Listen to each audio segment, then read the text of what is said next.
The clock on the wall had stopped ticking, but I could still hear it, faint, rhythmic, like a heartbeat trapped inside the wooden frame. I should have never stepped inside that house. It had been abandoned for decades, standing alone at the edge of the woods, its windows dark, its doors warped with time. The townspeople whispered about it, about the things that had happened inside, but no one ever spoke in detail. They only warned me the same way they warned everyone else. If you go in, you might never come out. I never believed in ghost stories. But this wasn't just a ghost story. It started when I moved to the small town of Holloway for work.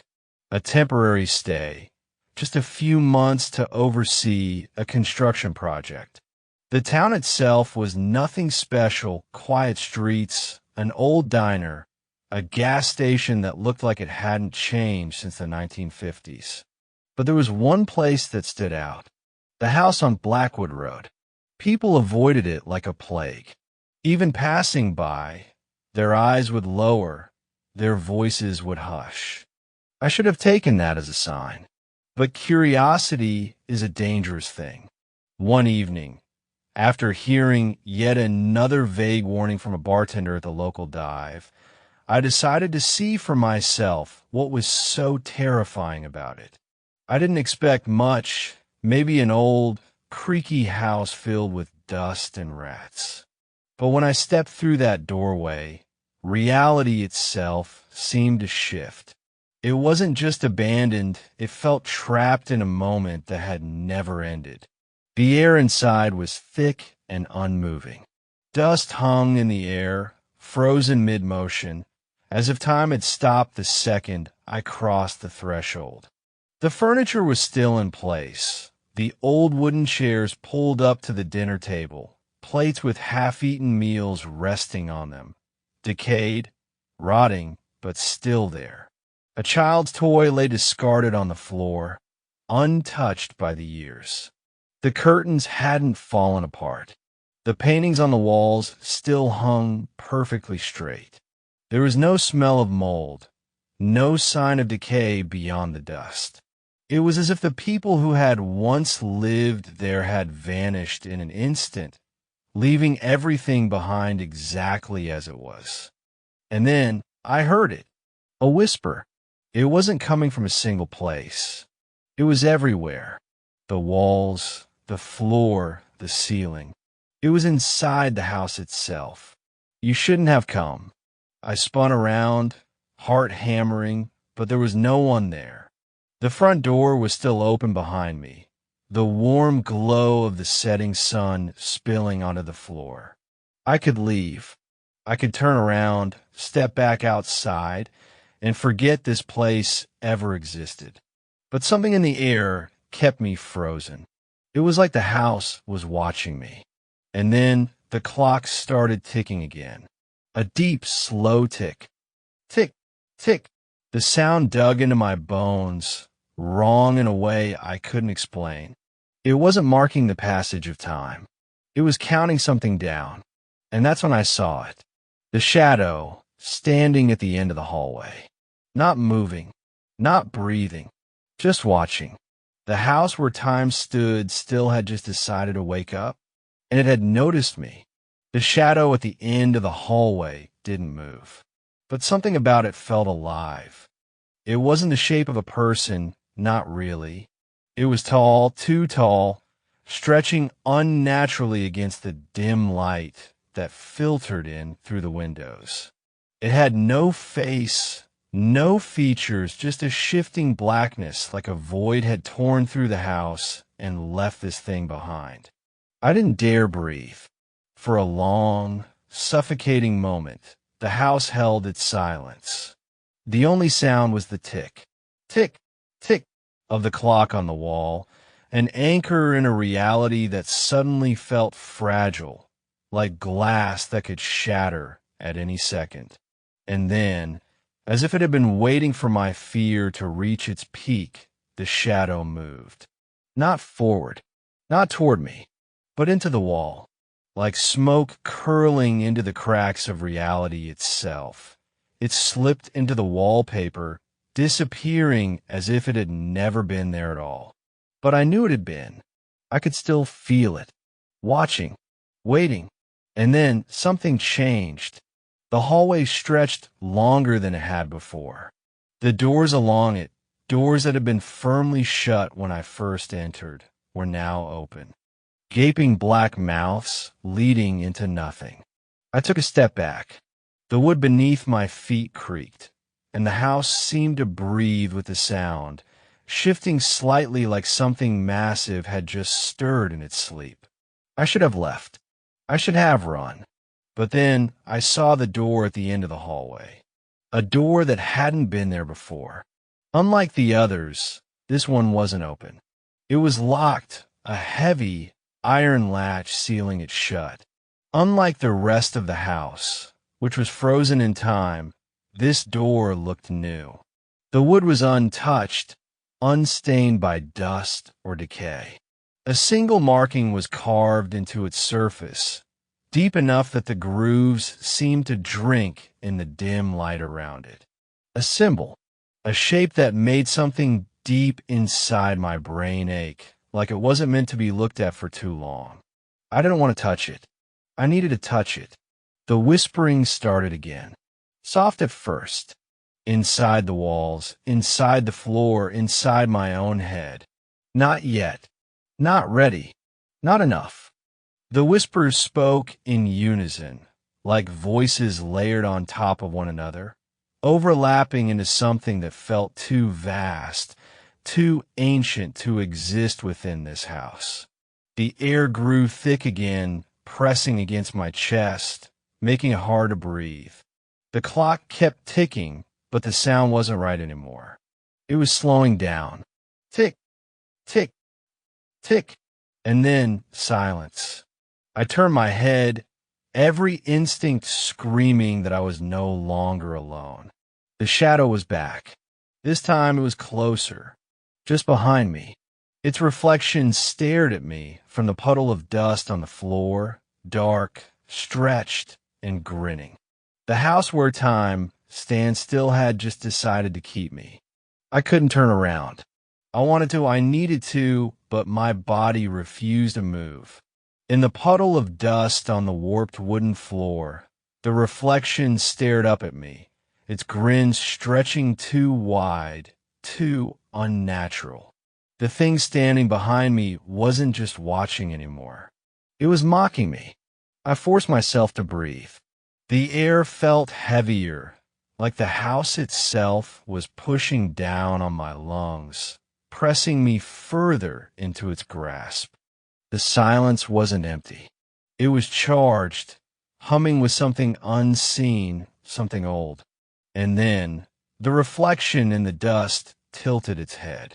I didn't. My heart stopped.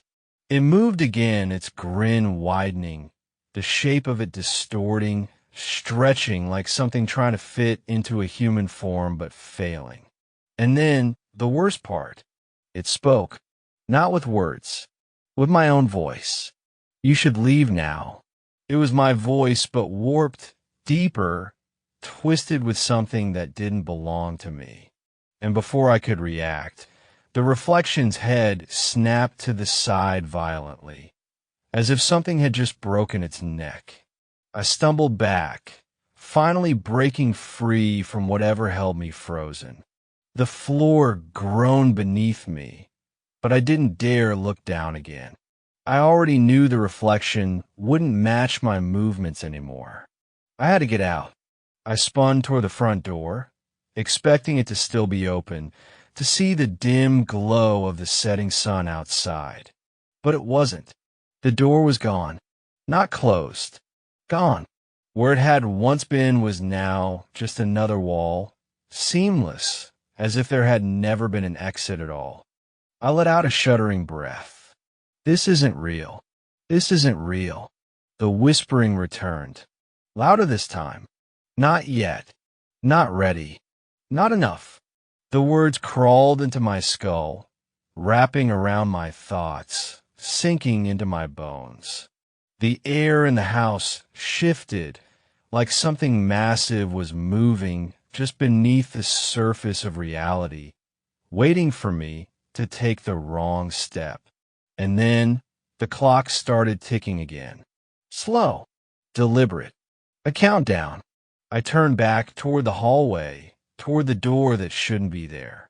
It was open now, a sliver of pure darkness beyond it, stretching deep, deeper than the house should allow. It was wrong, impossibly wrong. It didn't lead to another room. It led us somewhere else. And from that darkness, I saw them. Eyes. Not one pair. Not two. Dozens. All blinking at once. Watching me with an unsettling patience. I wasn't supposed to be here. Not yet. Not ready. Not enough. The whispering had told me that over and over. But now, as I stood before the open door, before the abyss that pulsed and breathed, I realized the truth. It hadn't been warning me. It had been deciding. And now, the house had made up its mind. I was ready, and it was time. The eyes in the darkness didn't blink again. They just watched. My breath caught in my throat. I knew that if I took one more step toward that doorway, toward the place that shouldn't exist inside this house, there would be no coming back. But the house had already decided. The whispers weren't resisting me anymore. They weren't telling me to stop. They were welcoming me in. Something shifted in the air behind me. A pressure, something vast and unseen, leaning in close enough that I could almost feel the cold breath against my skin. I didn't turn around. I didn't need to. I knew the reflection in the dust would still be staring. I knew the thing behind me had taken my shape. It wanted me to go forward. So I did. I stepped through the doorway, and the world collapsed. I didn't fall. I didn't float. I simply existed inside a place where nothing should exist at all. The darkness swallowed me, but it wasn't empty. It moved, shifted, pulsing like something alive. I couldn't tell if I was standing or if I was drifting through an endless void. The only thing I could see, the only thing that felt real were the eyes. They weren't human. They weren't anything I could understand. They watched me without emotion, without blinking, waiting for something I couldn't comprehend. And then a sound, distant, yet so close it felt like it was inside my skull. A clock ticking, but it was moving backward, not counting down, counting back. I tried to move, to find something solid beneath me, but my body wasn't mine anymore. I was stretched thin, pulled in every direction at once. And then I heard it, a voice, but not the whispers, not the murmuring that had followed me since I entered the house. This voice was clear, and it spoke only one word. Choose. My mind reeled. Choose. Choose what? Van light. Not natural, not comforting. A sickly, greenish glow, flickering like a dying bulb. It illuminated something in front of me, something that sent a fresh wave of horror through my veins. Two doors, identical, perfectly still, both made of the same untouched wood, both without a handle or keyhole. I turned my head. No, I didn't turn it. It felt like the void turned me, forcing my gaze toward them. The voice spoke again, from everywhere and nowhere. One leads forward. One leads back. My heart thundered. Choose. I turned toward the eyes in the darkness, toward the unseen presence watching me. But they didn't speak again. They only waited. I had no way of knowing which door was which. No way of knowing if forward meant leaving or something far worse. The ticking continued, each second unwinding the fabric of this place, reversing time itself. If I didn't choose soon, maybe the house would choose for me. Maybe it already had. I reached forward, and I pushed. The door swung open. and I stepped through. I stepped through the door, and I fell. Not down, not up, just away. The world folded in on itself, and for a brief, terrifying moment, I felt my body unraveling. My mind stretched too far, too thin, like I was being rewritten in real time. Then the impact came all at once. I slammed into a surface so hard the breath was knocked from my lungs. But it wasn't a floor. It wasn't anything solid. It was as if the very fabric of reality had caught me, held me, before suddenly letting go. I gasped, my vision spinning. I was back in the house, or something that looked like it. The walls were the same, the rotting wooden floor, the dust hanging in the still air. But something was wrong. Everything felt off, like a painting redrawn from memory, but with subtle, haunting mistakes. The windows were there, but no light came through them. The furniture stood in place, but it wasn't quite touching the ground. And the worst part, the clock was still ticking backward. Faster now, unraveling. I pushed myself up, my hands trembling. My body felt sluggish, like I was moving through water. Every step forward took too long, too much. And then I saw it. The door. The front door. It was back. I stumbled toward it, reaching out with shaking fingers. My breath came in ragged gasps as I gripped the doorknob, expecting it to be locked, expecting the house to stop me. But it wasn't locked. It opened. I stepped through, and the world snapped. I was standing outside. The air was crisp, cold, nothing like the thick, suffocating stillness inside. The house loomed behind me, silent, its presence pressing against my back like an unspoken threat. I turned and froze. The house was perfect. No peeling paint, no broken windows, no signs of decay. It was as if it had never aged at all. But I had. I reached up, my fingers trembling. My skin was wrong. Older. My hands thinner. Weaker.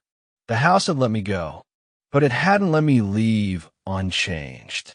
And then from inside the house, a sound. Not the whispers. Not the ticking clock. A footstep. Someone else was inside. And the moment I had stepped out, it stepped in. The house didn't trap people.